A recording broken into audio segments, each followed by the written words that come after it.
சிந்தனைகள், வித்தியாசமான கருத்துக்கள், வித்தியாசமான கோட்பாடுகள், கொள்கைகள் உள்ள ஒரு தலைவர் எனக்கு பதவி வேண்டாம், நான் சட்டமன்றத்திலோ நாடாளுமன்றத்திலோ என் கால்கள் படாது என்று சபதம் எடுத்து நான் எம்எல்ஏ, சட்டமன்ற உறுப்பினர்களோ நாடாளுமன்ற உறுப்பினர், அமைச்சர் என்னைக்கும் ஆக மாட்டேன் என்றும் கட்சியில் கூட எனக்கு பதவி வேண்டாம், பொறுப்பு வேண்டாம் என்று சொல்லுகின்ற இந்தியாவிலே ஒரே ஒரு மனிதன் எங்களுடைய மருத்துவர் ஐயா அவர்கள். இது நான் பெருமைக்காக சொல்லவில்லை, நீங்கள் எண்ணி பார்க்க வேண்டும். இன்று எத்தனை பேர் எனக்கு பதவியே வேண்டாம் என்று அரசியலிலே வந்திருக்கின்றவர்கள் ஏதாவது ஒருத்தர் சுட்டி காமிக்கு பார்க்கலாம், யாரும் கிடையாது.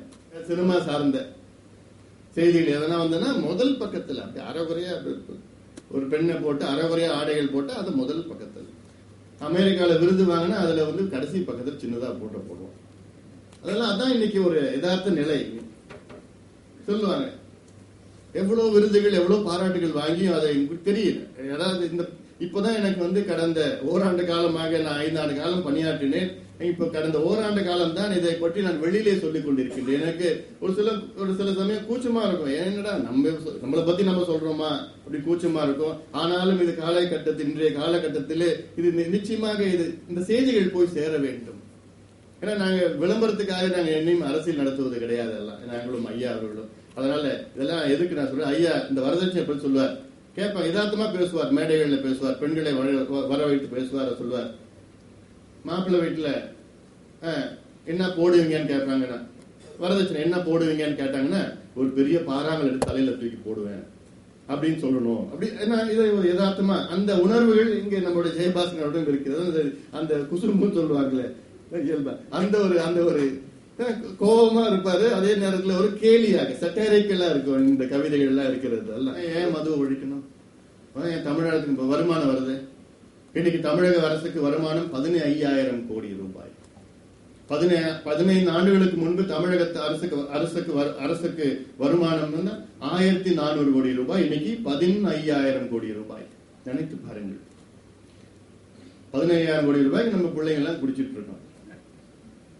அதாவது அன்றைய காலத்தில் 15 ஆண்டுகளுக்கு முன்பு 8 கோடி லிட்டர் சாராயத்தை குடித்தார்கள். இன்னைக்கு 36 கோடி லிட்டர் சாராயத்தை குடிக்கின்றார்கள். இது அல்லவா முன்னேற்றம்? இதான் நடக்குது. இன்னும் ஒரு ஆய்வு சொல்கிறது, இன்னும் தமிழகத்திலே 10 ஆண்டு காலத்திற்குள் குடிக்காத இளைஞர்களே இருக்க மாட்டார்கள் தமிழ்நாட்டிலே என்று ஒரு ஆய்வு. நினைச்சு பாருங்க, இதெல்லாம் இது ஒரு பகிரங்கமான ஒரு செய்தி. அதெல்லாம் ஒரு பயப்படக்கூடிய ஒரு செய்திகள். தமிழ்நாடு இளைஞர்கள் எப்படி போவாங்க? வருமானம் வந்ததுன்னா அது இலவசங்கள் கொடுத்துட்டு எல்லாம் ஓட்டுக்காக அதெல்லாம் அரசியல் போக விரும்பல சொல்றேன். ஆபாசங்கள், கட்டி பூடிடான்னு பாட்டு பாடிட்டு இருக்கான். அறகுறையாக ஆடைகள் வைத்து சின்ன சின்ன பிள்ளைகள் வச்சு கட்டி பிடிச்சு அதுக்கு ஒரு முதல் பரிசு, 2வது பரிசு சொன்னாங்களே, 1 லட்சம் 2 லட்சம் முதல் பரிசு. அவங்க அம்மா அழுகுறாங்க, ஏன் சரியா கண்டுபிடிக்கணும்.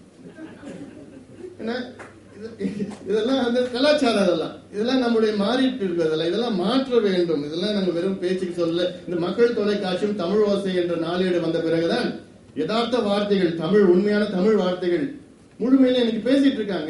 இன்னைக்கு மகிழுந்து, பேருந்து, தானி, தொலைபேசி, கைபேசி, வெண் சுருட்டு, இதெல்லாம் இந்த மாதிரி வார்த்தைகள்லாம் வேற யாருக்கு முன்னாடி பேசுற நேரலை.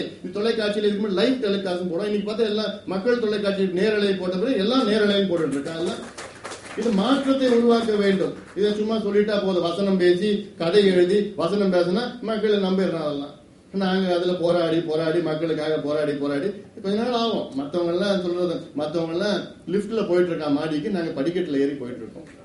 ஆனா நிச்சயமா அங்க போய் அடைவோம், அங்க போய் அடைவோம்.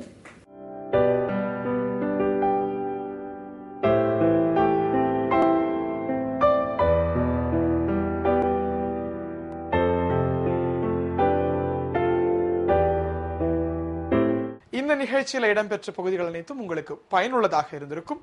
மீண்டும் அடுத்த நிகழ்ச்சியில் சந்திப்போம். அதுவரையில் நன்றி, வணக்கம்.